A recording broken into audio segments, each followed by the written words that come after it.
Good afternoon, good evening, and good welcome to the next episode of Thrive in the Age of AI with Stelios and Andrew. Hi, Stelios, how are you? I'm great, Andrew. How are you today? Good. Nice to see you again. And it's like every week that we're doing this episode, it's like something else has happened.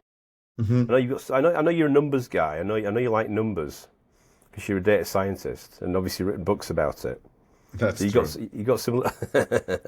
So I think you're gonna lay some numbers down for us today. What are these numbers you've found that's going to blow Yeah, our absolutely. minds? Yeah, absolutely. So these numbers concern statistics around the impact of AI on the job market, coming from places like McKinsey and IDC Research. They're quite interesting, right? So I think we're going to delve into this before moving on to discussing some recent AI developments, which kind of confirm what is being described in those statistics. So apparently, there's a forecast by IDC Research that around 20 trillion is going to be pumped into the economy by 2030. By the way, let me see whether I can share a window, maybe. Yeah, no, I'm not sure I can. And AI will contribute 3.5 to global GDP by 2030. So there's a lot of investment going into AI, while at the same time, there's going to be a lot of jobs that are going to be automated or replaced. Sure, I'm just trying to figure out how to share on this thing while I'm talking. Oh, there we go. Perfect. Yeah, so if anyone's watching the video, they can also see this, right? You're getting adventurous now.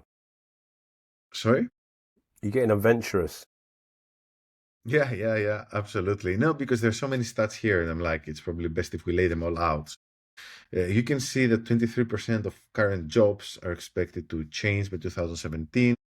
A lot of tasks are vulnerable to automation. If you want a personal opinion, the actual number should be higher. And I think it's closer to this figure, by McKinsey. So yes, a lot of interesting things which kind of all corroborate with the impact that AI will have in our lives and careers. And everyone needs to prepare for this future, which is what we do in the Tesseract Academy. And I believe some developments like ChatGPT's recent update on image generation capabilities demonstrate how the professional landscape of a lot of different professions, be it designers, advertisers, marketers, is changing. I mean, we talked last week about vibe coding. Hmm. Where obviously people who are not been developing software for decades are now getting into it because of the accessibility of the tool. Um, I know that the phrase has been used on this one, vibe marketing. Is that right? Is that the kind of the latest hit phrase? Yeah, I think it's going to be vibe anything. And essentially what this means is that you don't really have to check every detail in the code and every line of code. You just kind of ask it to do something, you copy and paste it, you skim through the code, you're like, can you improve this and that? I can potentially see some of this happening in marketing with things like copywriting, maybe even advertising collateral. So yeah, 100%. But I guess an issue with marketing is that there might be a lot of fragmentation across different tools and all that, which probably will require us to wait until AI agents improve. So you can just ask an agent to extract data from somewhere, upload it somewhere else, and they can do it for you. Isn't I appreciate you what you're kind of talking to is then creative designers, yeah. Mhm. But what about? I mean, they still need to be prompted, don't they? The actual tool can't create itself. It's actually going to have some input. So that means that the human then is going to give the input to that, the prompt. Is that right? Or is what you saw with that latest Chat GPT? So I mean, I saw some of the outputs and they were pretty impressive. But are the prompts getting simpler, or actually are they getting more? Are they having to be more declarative? More obviously detailed before they can actually the tool can respond. Is it going one way or the other? Any thoughts on that? I think more detailed. Like, I actually want to show you an example while we're, so let me screen, window. While we're talking, I was multitasking, try to do Yeah, this. yeah. Stelios is now using all the features of Riverside just to kind of showcase it. Yeah, it's revolutionary.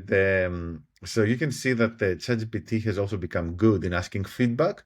So it asks you, so it helps you so it helps you prompt, and it takes you to the optimum level of elaboration. So you can say, take in futuristic, I don't know, robots, Oh, so so what you're saying is it leads you down the prompt. Is that right? Is that what he's kind of trying to Yeah, do? so it like asks you for more information about the prompt, and it looks like it has an issue with the conversation. Maybe just like the load, the number of. Sometimes ChatGPT fails because of the volume or whatever. But anyway, yeah, I guess this still proves, the point that it seems like a recent development in LLMs, which hasn't been advertised much in terms of usability, is that they guide you through the prompt. So you don't really have to overthink, how you're going to write it up, right? So you just do it, and then it's going to help you if something's not right. I mean, obviously we talked last week about developers being impacted by vibe coding, and I know there's been a bit of I won't say a backlash, but there's been a lot of discussion online about that. Obviously, if you do vibe marketing, you do vibe creative, you know, I suppose we seem to be moving across different roles that are kind of were previously quite specialised. So is it maybe vibe lawyers next or something like that? I don't know. Vibe legal. Yeah, I think definitely we're going to see a lot of contracts being written by ChatGPT for like simpler types of agreements. Yeah, 100%. I'm not sure if that's going to happen on Vibe alone.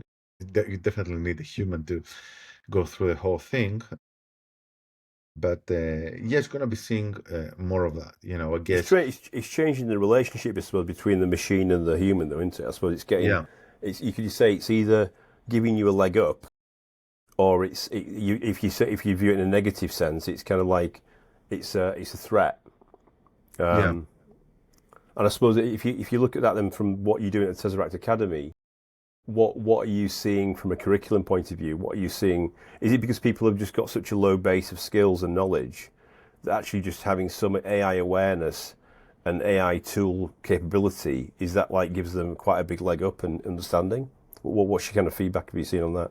yeah. So what I see is that each individual requires certain level of personalization in terms of the AI skills they're going to pick up. So for some, it might be improving the prompt engineering skills. For others, it might be more improving other types of skills in the coding.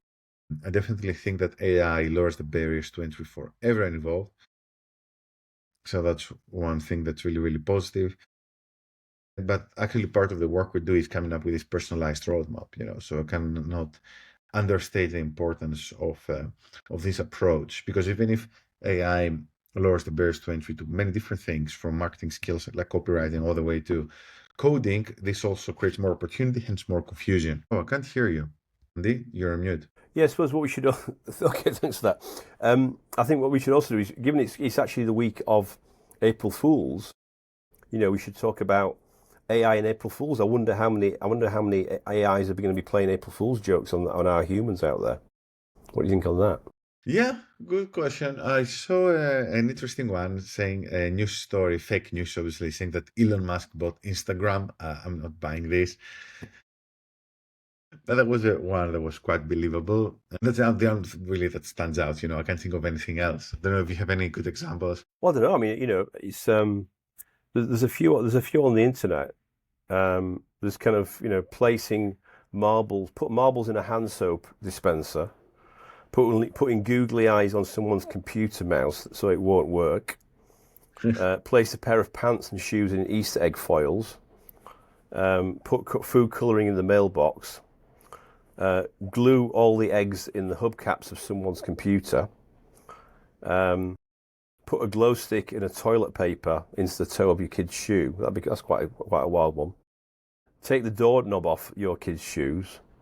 If you rip up with a toilet roll, then leave them a ransom note, and then hide an alarm clock in somebody's keyboard who isn't even a good typist. So I mean, there's quite a few good ones there. I think Are these like suggestions? they're a bit absurd, but they are kind of some pranks you could do this week if you're up to it. Yeah. Okay, I see. But So in terms of the going forward, I mean, one of the things I think we've been talking about the last few weeks is we've been talking about getting some super guests on. Have you had any success so far in convincing anybody to join us on the show? well, I've been very busy with some live events we're organizing, but I think going to be interesting is to get some of these people on the podcast as well. Like Tatya, Mm. he's going to be running a masterclass for us on AI storytelling. And Okay. then we also have some other people like organizing a data strategy and AI workshop with Samir Rahman. So that's Hmm. another one. So a lot of things going on that I need to, um, Or what we can look in.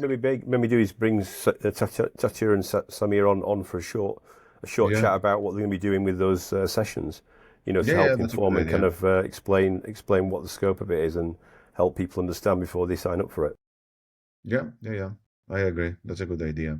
So definitely, yeah, we should be doing some more of this. There's also so many new things in AI. It's just so difficult to keep track of it. I think another new story that's worth mentioning is that now X and XAI, they've kind of joined. So I'm not sure how the Mm. merger took place, but I think the whole idea is that Elon Musk wants better access to data that X possesses.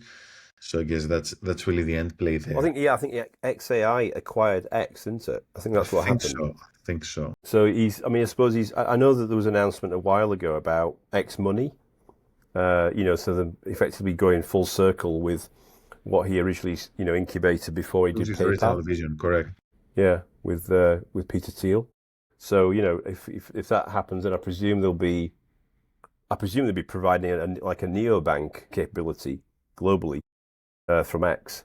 This already I mean, exists for China. The West is like behind in this mm, type of innovation. So yeah, yeah, with the WeChat. Yeah. yeah, yeah, exactly. So would you trust your bank account and your credit cards and your mortgage and your loans with Elon Musk? I mean, obviously he's doing pretty well in the US so far. I think that's the extreme scenario, right? I think it's more likely that you just use X just to send some money over to someone, like PayPal. Are you thinking it's like a payment, or like a peer-to-peer payment provider? That would be kind of like Maybe the base more service. sounds Mm, more reasonable. Yeah. mm, mm. Well, you never know. Maybe we'll get Elon on the show at some point in the future, and he'll share us a live update. Yeah. So, in terms of next week's show, we're going to be we'll see what we can do. So we're now into April, and what we're going to do is we'll map out some new future guests, and we'll look at how we can bring Tanya and Samir on as well. And it should be good from there. And let's ramp up this thing. And I just want to say thank you to all the people who have recognised the content we put on Substack as well. So if you're not subscribed to it so far, it's https:// thrive in the age of AI.substack.com. And we are now publishing the content from these episodes on that publication as well. But besides, obviously, the social media. And then what we're going to also starting to do, we're going to start to publish more blogs and content on Substack as well, to do with Thrive in the Age of AI. So you can actually use it as a reference point. Well, for example, some of the links that Stylianos went through a bit earlier today, we can publish that obviously on Substack as well and share with you. So it's all about sharing and helping you to understand more about this opportunity. And obviously, if you need some help, then you know who to call. Who are you going to call? Dr. Stelios, and get him to Yep. help you out from the Tesseract Academy. And if you need anything from me, then please contact us. And Or a DM on LinkedIn, or wherever. More than happy to have a conversation. yeah, Stelios's inbox on LinkedIn is always full. It's always full of messages. That's true. And obviously he's got a big distribution. He's got about 25,000-30,000 people following him. In fact, we can't keep him too busy because otherwise he won't get his fourth book out. We've got to Yeah, get that yeah. sorted out.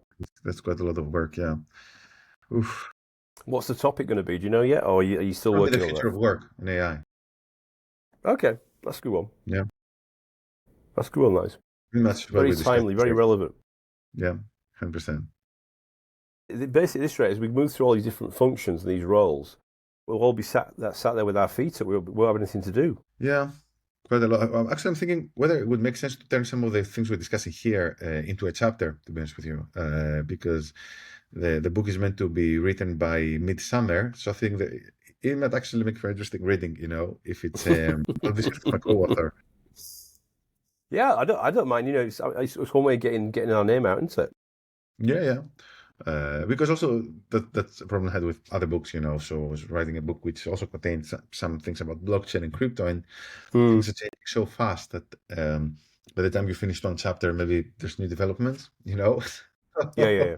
So I think Well, some no, of no. I the mean, I think that's the benefit of doing this very bite-sized show that we do every week, because is that we kind of look at what's latest headlines, what's latest kind of topics that are, on top of mind, and then we can obviously move on from there. So it becomes a catalogue of the history of time, doesn't it? I suppose.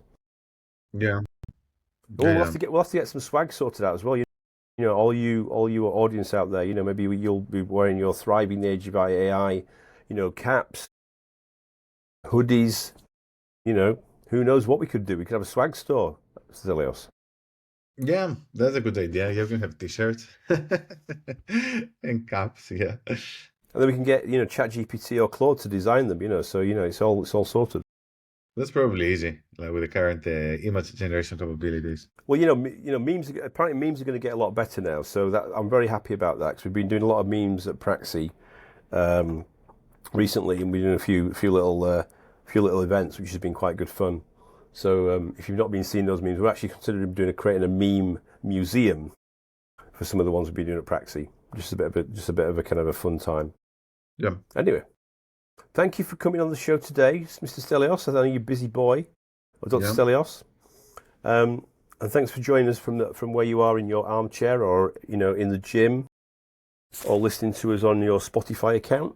And that was Andrew Turner, co-host with Stylianos Kampakis, Dr. Stylianos Kampakis. And we'll be back next week for another episode of some little topics. And we'll publish the episode as well on Substack as well. And we're also going to be looking at how we put it on Spotify, actually. We're going to put it on Spotify, and we'll also probably put it on YouTube as well. So we've got kind of, the video distribution and the audio distribution. Because apparently Spotify now I think it even outbeats Apple Podcasts these days, isn't it? So it's probably the platform to be on. We'll put it on all audio platforms anyway. So we'll be sorting out in the next couple of weeks as we build up this content over week by week. Thanks for your time. thanks See you everyone. soon. Thank you, Stelios.